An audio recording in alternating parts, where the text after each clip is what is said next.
নমস্কার বন্ধুরা, আপনারা অনেকেই আমার এই চ্যানেলে জানতে চেয়েছেন যে প্যারা টিচারদের 10% সিট আপার প্রাইমারিতে রিক্রুটমেন্টের ক্ষেত্রে কি আপডেট রয়েছে। তো একটি আপডেট আপনাদের সাথে আমি শেয়ার করব। গত 25শে সেপ্টেম্বর 2024 একটি কেস হয়, যে কেসে প্যারা টিচার পিটিশনের পক্ষে মোটামুটি পরিচিত মুখ আইনজীবী মিস্টার সুদীপ্ত দাশগুপ্ত, তিনি এই কেসটিকে লিড করেন। এই কেসে প্যারা টিচারদের যে 2016 এসএলএসটি আপার প্রাইমারিতে 10% রিজার্ভ সিট, তাতে তার মক্কেল পার্টিসিপেট করেছেন, কিন্তু কিছু সমস্যার জন্য তিনি আবেদন শেষ পর্বে করতে পারেনি। সেই বিষয়ে কেসটি উঠেছিল এবং সেখান থেকে বেশ কিছু তথ্য জানা গেছে। তো বর্তমান অবস্থা কি, যখন বিচারক জানতে চান, তখন এসএসসির আইনজীবী ডক্টর সুতনু কুমার পাত্র তিনি বলেন যে বর্তমান অবস্থা কি সেটা এসএসসির কাছ থেকে জেনে ইনস্ট্রাকশন নিয়ে এসে তিনি জানাবেন।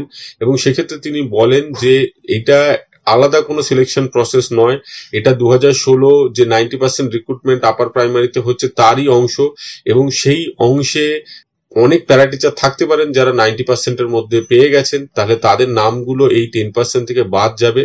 সেই ঝাড়াই বাছাইটা হওয়ার পর এই 10% কে ইন্টারভিউতে ডাকা হবে।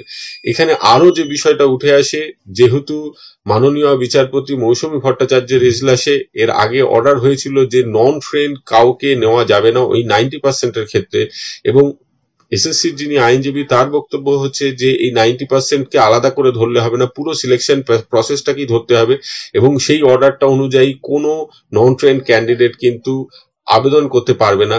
তো যে সমস্ত প্যারা টিচাররা ডিএলএড করেছেন 15-17 সেশনে, এই ক্যান্ডিডেটও সেরকমই একজন ক্যান্ডিডেট, তাদের কিন্তু কোনো সুযোগ থাকছে না আপাতত, এইটুকু বোঝা যাচ্ছে। ফলে যারা 2016 সালের আগে বিএড কমপ্লিট করেছেন বা কোনো ট্রেনিং তাদের ছিল, তারা কিন্তু নিশ্চিতভাবে এই যে 10% রিজার্ভ সিটে চাকরি পেতে চলেছেন, মোটামুটি এটা বলে দেওয়া যায়।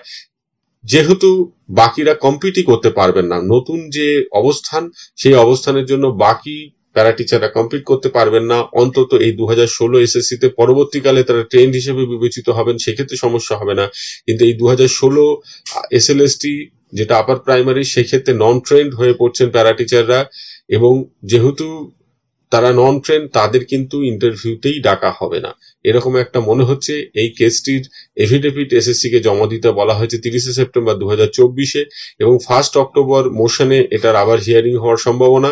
যদি এই কেসের হিয়ারিং থেকে সেরকম কিছু উঠে আসে পজিটিভ বা যে কোনো নিউজ, আমি সেটা আপনাদের সাথে শেয়ার করব। আপাতত যেটা আপডেট সেটা হচ্ছে 90%-এ প্যারা টিচার যারা আছেন তারা চান্স পেলেন কিনা দেখে নেওয়ার পর বাকি 10% এর ইন্টারভিউ হবে, 1 নম্বর। আর 2 নম্বর, 2016 সালের অক্টোবরে লাস্ট ডেট অফ অ্যাপ্লিকেশন পর্যন্ত যারা নন ট্রেন্ড ছিলেন তাদের কিন্তু সুযোগ আসবে না বলেই মনে হচ্ছে। আপাতত এইটুকু। সকলে ভালো থাকবেন, সুস্থ থাকবেন, ধন্যবাদ।